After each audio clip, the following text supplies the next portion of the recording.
Today I wanted to touch on a topic that is often discussed among people who want their credit repaired, their credit fixed, and also by those who actually fix credit or repair credit. That topic is bankruptcy. And bankruptcy is something that, I don't know, people just don't understand as it pertains to how it affects the credit score. In some of our seminars, I've made the statement that removing a bankruptcy from someone's credit report, in most cases, based on our experience, has actually lowered the score. And we found out why. FICO, which is the company that comes up with the system of calculations to figure out how a credit score should be calculated, divides everyone who has credit into 10 different categories. And those 10 different categories, let's just say for purposes of this conversation, are 10 scorecards. Everybody who has a bankruptcy will be put on scorecard number 1. Now, within that peer group or that scorecard, you will have on the low end of the scorecard people who have a bankruptcy on their credit report but then have a low or poor payment history post-bankruptcy.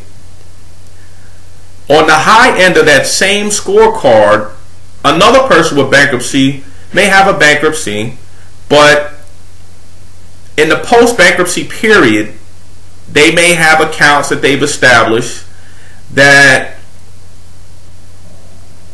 they've paid on time. They have an impeccable payment history outside of the bankruptcy. So by removing the person who has an excellent pay history, who's on the bankruptcy scorecard, taking them off of that scorecard will lower the score, because once the bankruptcy is taken off of their credit report, they are pushed up to the next scorecard, scorecard number 2. And when an individual is pushed up on a new scorecard, they start out at a very low position on that scorecard, and they have to prove themselves worthy to improve their score on that same scorecard. So within the same peer group, sometimes credit scores are determined and calculated based on how you score within that peer group or on that quote-unquote scorecard. Now, prior to the newest scorecard rating, which is FICO 08, there were 10 scorecards. After FICO 08 was created, I believe there are 12 scorecards.